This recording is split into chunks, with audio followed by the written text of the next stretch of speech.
Prepare-se para uma jornada insana no mundo dos ferreiros lendários, onde ter a melhor ferramenta é praticamente ter o passe VIP para a vitória. Ou quase isso. Imagine só, quem tem a ferramenta suprema tem mais chances de vencer.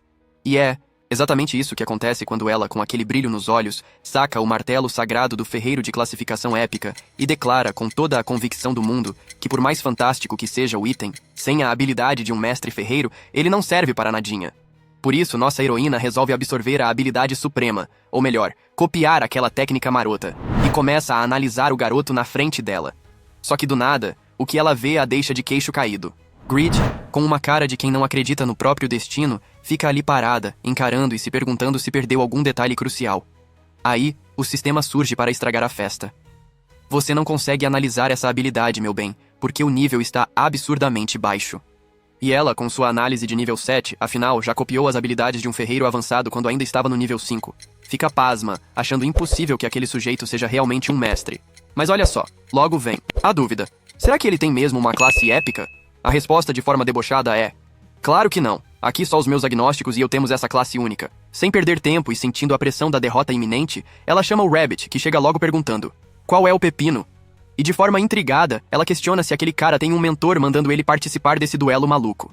Rabbit, ainda sem entender o porquê das regras mudarem no meio da briga, protesta um pouco. Por que mexer nas regras agora? Mas ela, sem pestanejar, manda: faz de um jeito ou de outro.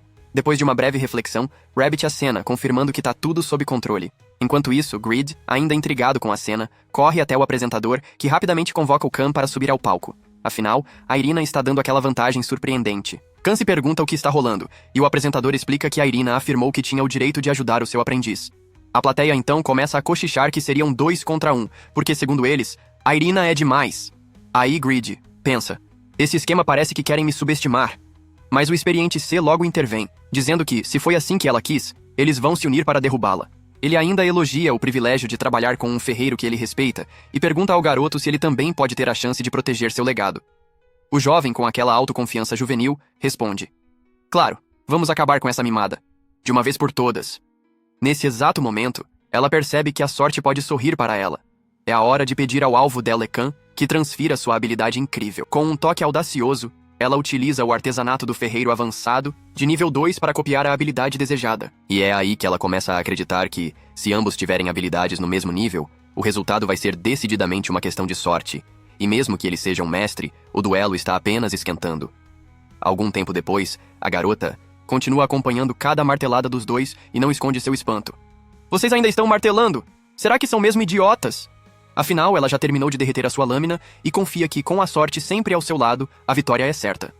Mas aí, do nada, a paciência do ferreiro lendário de Grid entra em cena. Em um piscar de olhos, sua vitalidade, defesa e destreza sobem 200%, fazendo-o se sentir melhor que nunca. Graças à concentração quase mística do velho C, o martelo se torna sua única realidade, e ele se entrega à perfeita combinação de ferro e calor. Foi nesse momento quase poético, sim, quase uma dança mística entre matéria e fogo, que o fôlego lendário dele elevou a eficiência da produção do item a níveis estratosféricos. Rabbit, boquiaberto, observa toda essa magia enquanto C exclama: é incrível! Foi uma honra fazer parte da criação dessa obra-prima. Mas a aventura não para por aí. Grid, com aquela cara de ainda temos jogo, anuncia que ainda não terminaram.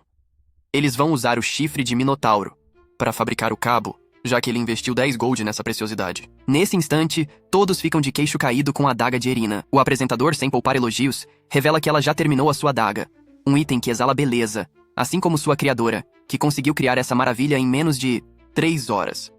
Mesmo relutante, Grid admite que, por mais que não queira, a adaga é simplesmente fantástica. Afinal, a pária não era só tagarela. Ela provou ter habilidades extraordinárias. O apresentador então convoca a galera para conferir os status da adaga. Uma autêntica daga da sedução da classe épica, com 60 pontos de durabilidade, um poder de ataque entre 122 e 127 e uma velocidade de ataque de 88%. O resultado? Claríssimo. Irina derrotou o duelo de forma espetacular. Grid, tentando manter a compostura, decide que não pode se abalar, pois tem seu próprio trabalho a concluir. O líder da companhia, observando o jovem ferreiro, murmura que é surpreendente. Jamais imaginara que ele conseguiria terminar sua adaga sob tamanha pressão. Rabbit, ainda recuperando o fôlego, comenta que tudo aquilo beira o assombroso. Em meio a todo esse tumulto, C elogia o potencial do jovem, dizendo que, apesar de sua idade, ele tem muito a ensinar. e questiona Grid se ela realmente não está no mesmo nível dos veteranos. Grid aposta que está quase terminando e, com um brilho malicioso nos olhos, afirma que a plateia ficará de queixo caído quando a adaga for revelada. Então, num giro inesperado, alguns guardas surgem e se dirigem ao jovem. Com espadas apontadas para o pescoço de Grid, eles anunciam que receberam informações de que ele estaria trabalhando com o infame criminoso Huro, que, pasmem, está preso. Kanan, surpreso, questiona essa reviravolta, enquanto o líder da companhia lamenta e logo conecta os pontos, afirmando que Valm foi um covarde que agiu como se já estivesse perdendo. Grid, perplexo, se pergunta: como diabos eu acabei trabalhando com esse sujeito? Enquanto isso, Rabbit, ainda processando tudo, lança um olhar para a adaga de Grid e declara, com a experiência de um comerciante de 20 anos, que a história está longe de acabar. Após já ter lidado com uma infinidade de produtos fantásticos, a adaga de Irina, por incrível que seja, simplesmente não chega aos pés da grandiosidade daquele item lendário. Foi então que ele declarou com voz de derrota que eles perderam, e Valm, com seu humor afiado, soltou que quase foram pegos de calças curtas por um ferreiro de primeira. Segundo ele, aquela adaga ainda era esplêndida, mas não se comparava àquele item dos deuses. Rabbit, sempre atento, notou que algo estava fora do padrão e questionou: você chamou os guardas pessoalmente? Porque anunciar os resultados desse jeito vai custar caro com o público. Em resposta, Valmont garantiu que a plateia estaria mais do que convencida da vitória de Irina, simplesmente por admirar os detalhes impressionantes da adaga dela. Nesse clima de tensão e deboche, alguém resolveu perguntar se eles jamais desistiriam daquela forja, e não tardou para que ordenassem que ele confessasse os segredos da adaga, garantindo que seus status nunca vazassem para o público. Rabbit, lançando um olhar perspicaz para Grid, concluiu que, com aquela habilidade, ele podia muito bem ser o melhor do continente, registrando mentalmente o nome do garoto. Irina, com aquela determinação típica, indagou sobre o item. Se o tivesse terminado, ela teria perdido. Mas tudo apontava para que, ao fim do duelo, o público estivesse do seu lado. Convencida de ter cumprido seu objetivo, ela afirmou que já era hora de receber sua recompensa, e o RT completou: promessa é promessa. Assim, a missão da garota estava concluída, embora ela comentasse que tudo parecia perfeito, menos aquela habilidade completamente aleatória, e, ironicamente, ainda melhor do que falhar em mais uma missão. Cansada de carregar aquele sujeito com tanta raiva, ela se perguntou internamente o motivo, quando Rabbit, com sua lógica simples, respondeu que as coisas simplesmente aconteceram daquele jeito. Irina chegou a pensar que ele tinha uma personalidade terrível, mas a curiosidade sobre sua real identidade a fazia continuar atenta. Rabbit, ainda incrédulo, murmurou que jamais imaginara perder para alguém que nem sequer pertencia a uma verdadeira linhagem de ferreiro. O choque tomou conta da garota, enquanto ele lembrava que os movimentos do sujeito eram brutos, mas curiosamente idênticos aos dos tais Gecean, perguntando se ela o ajudaria a salvá-lo. Foi quando ela notou que havia recebido uma missão intitulada Ajude Rabbit, em seu novo trabalho HKs. Surpresa por ganhar uma missão de Hans logo após o encontro com o Grade, ela aceitou prontamente. Enquanto isso, os populares da Forja de C começaram a se armar. Afinal, com o Huro capturado, a hora de agir tinha chegado. C agradeceu a todos, dizendo que não poderiam ficar parados enquanto Huro e Grid lutavam, afirmando que eram responsáveis por proteger seu próprio futuro e conquistar a liberdade com as próprias mãos. Mas, em meio a esse clamor, um dos aliados foi alvejado por uma flecha. Valmont, já desconfiado, notou que estavam à beira de uma revolta e disse que já esperava por isso. Assim decidiram que, se mantivessem Grid preso, ele logo abriria o bico. A tensão aumentou ainda mais, pois se C permanecesse preso, seu perigo e a impossibilidade de fugir se tornariam reais. Então, lhe mandaram que permanecesse contido até que confessasse. Grid queria falar, mas as circunstâncias o silenciaram, e ele foi jogado numa cela com a ordem de ficar quieto, até que as verdades se revelassem. Enquanto isso, surgiu a missão Apóstolo da Justiça Rank S, na qual ele teria que salvar Huro. Questionando-se sobre onde havia visto aquelas recompensas anteriormente, já que a missão mostrada pelo Huro também resultara na prisão, ele lamentou em voz baixa. Como conseguiria salvar Huro em menos de 7 horas? Para piorar, havia até uma penalidade caso falhasse. Sem chance de recusar, já que a missão estava em andamento, Grid murmurou como essas desgraças sempre aconteciam com ele. Passadas 3 horas, ele finalmente admitiu para si mesmo que não. Havia como um azarado crônico ter tanta sorte sem algo estar errado desde que ganhou uma classe lendária, a ponto de sentir vontade de dar uma surra no próprio deus da sorte. Nesse ínterim, chamaram por Grid, e ele ouviu a voz de Irina. Ela perguntou, cadê ele? Enquanto se surpreendia com o que a piralha estava fazendo ali. Mas no fundo, ela sabia que ele era sua única esperança naquele momento, mesmo que não parasse de chamá-lo de cara desagradável. Com apenas 2 horas restantes, Grid começou a bater a cabeça na porta, desesperado e correndo contra o tempo para chamar atenção.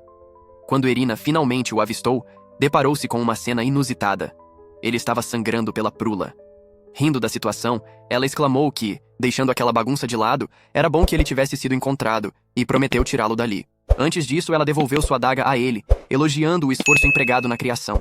Ele ficou radiante com sua própria obra, comentando que a adaga era fofinha, e de perto, revelando que, na verdade, era bem bonita. Mas havia uma condição. Ela queria que ele confeccionasse um orbe capaz de armazenar o máximo de magia possível. Ao analisar o pedido, ele percebeu que o que ela queria não era um orbe qualquer, mas um verdadeiro item mágico, algo que ele nunca havia feito antes. Ele se perguntou por que iria se aventurar nisso, mas resolveu aceitar por enquanto. E, para encerrar, ela pediu que ele parasse de chamá-la de pirralha, deixando claro que seu nome era Fêmina, e a partir de agora, deveria ser chamada assim. Surpreso com aquela condição, ele perguntou se Irina, que na verdade usa esse nome só como pseudônimo, resolve, no meio daquela discussão sem sentido, soltar o cara. Sim, ela o libera e entrega a adaga para ele. Ele, sem perder tempo, pergunta com aquela cara de sério, por quê? Por que você decidiu me salvar? E logo manda ela esperar, questionando como a tal ferreira chegou ali. Ela, com um sorriso maroto, esclarece que não é nem de longe uma ferreira comum. Na verdade, ela ostenta uma classe secreta imitadora. Afinal, copiou a habilidade de candor durante o duelo. Surpreso, ele comenta que já tinha ouvido dizer que existiam 3 jogadores com habilidades assim, mas também indaga por que ela está soltando esse segredo agora, depois de todo o esforço em mantê-lo em sigilo. Ela responde com leve desdém. Bem, acho que vamos ter que nos conhecer melhor em breve. Ainda de forma provocativa, questiona se ele também tem alguma classe secreta, insinuando que, ao menos, ela é única. Ele, intrigado, se pergunta como ela tanto sabe disso, chegando até a se perguntar, com uma pitada de vaidade, se ela estaria de alguma forma demonstrando interesse nele. Ela, porém, rebate. Que merda é essa que você tá dizendo? E, em seguida, ordena que ele lute direitinho. Pois, segundo ela, se não der uma rédea curta na situação, os dois vão acabar fritos. Afinal, um bando de soldados está investindo contra eles como se tivessem trazido um exército inteiro para baixo. Enquanto ele pensa que sua única arma é aquela adaga, uma arma de classificação única, o sistema irônico intervém. Revela que o item foi criado por ele mesmo, o que significa que ele detém a compreensão máxima, mas como as condições para o seu uso não foram cumpridas, uma penalidade foi aplicada. Resultado? O poder de ataque despencou 20% e só 50% dos atributos extras podem ser usados, deixando-o se lamentando. Que droga! Ainda nesse clima, Fêmina, como ela prefere ser chamada, pergunta se ele é um assassino, já que aquela adaga exige uma maestria avançada. Mas logo se recorda das habilidades que ele exibiu enquanto mestre ferreiro, ficando perplexa com a contradição. Ele pensa que essa pirralha, como guarda secretamente, deve ter notado todos os detalhes da adaga, mas conclui, talvez com um resquício de boa-fé, que, já que ela não a roubou, pode ser uma pessoa decente. Do nada, a garota grita que os inimigos estão chegando, e Grid, quase atingido, padece um xingamento mental, reclamando que ela poderia ter avisado antes. Rapidamente, ele ativa uma explosão de vento que lança os soldados para o alto, enquanto ela, admirada, se pergunta se ele vai ficar parado. Ela reforça que sua única obrigação era salvá-lo, mesmo que seus serviços sejam caros. No calor da batalha, os soldados continuam avançando, e ele conclui que não pode enfrentar todos, sozinho. Propõe-se então que salvem mais uma pessoa. Ela questiona quem seria, lembrando que já havia resgatado o velho Khan no caminho. Grid fica surpreso ao saber que Khan foi preso, mas, ao mesmo tempo, vê nisso um alívio. Contudo, ele revela que quer salvar um tal Huro. Quem é esse Huro? Indaga ela. Ele, hesitante, admite que não tem muita certeza, já que só conversou com o sujeito uma vez. Isso irrita Fêmina, que se recusa a se envolver no resgate de alguém que não conhece, acusando-o de ultrapassar os limites. Ele, por sua vez, reclama que também está cansado de se meter em encrencas, e até tenta aliviar a tensão chamando-a novamente de pirralha. A situação esquenta quando ela decide invocar uma série de habilidades e lança a lança da destruição em sua direção.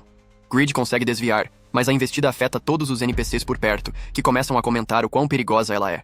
Ele, observando tudo, nota que mesmo sem conjurar formalmente, ela demonstra um poder incrível, digna de um nível altíssimo, tipo Iora. Ela, resoluta, diz que vai deixar passar aquele ataque, afinal, precisam salvar alguém. Mas não, sem antes expressar seu desejo de que ele pare de chamá-la de pirralha, o que o obriga a pedir desculpas pelo grave pecado de ter utilizado o apelido. Grid pensa, ironicamente, não aguento mais tantas personagens quanto quando ela apareceu pela primeira vez, mas infelizmente ainda sou Team Shoka. Então, ele começa a se perguntar até onde terão que ir, acreditando que aquela prisão subterrânea tinha apenas 3 andares. Para sua surpresa, ela informa que precisarão descer até o 4º andar. O sistema, sempre pontual, lembra que ele tem apenas 1 hora e 10 minutos para concluir a missão, E ele questiona se estão mesmo no local certo, pois Huro pode estar lá em cima. Ela esclarece que, enquanto ele vasculhava os primeiros e segundos andares, sem encontrar nenhum prisioneiro chamado Hurui, uma fonte confiável lhe passou a dica do quarto andar. Sem perder tempo, Grid pede que ela indique, logo, onde estão as escadas para descer ao quarto andar. Quando os soldados começam a surgir, ele a chama para seguir naquela direção. Mas do nada, a garota tem sua atenção fisgada por uma flor no chão, exclamando que não acredita que uma flor tão bonita tenha desabrochado sem ver a luz do sol, e manda que ele espere, não tocando na preciosidade. Ela então comenta que o corredor inteiro está cheio de armadilhas. Felizmente as linhas estão bem visíveis, então o perigo é contornável, desde que se tenham cuidados.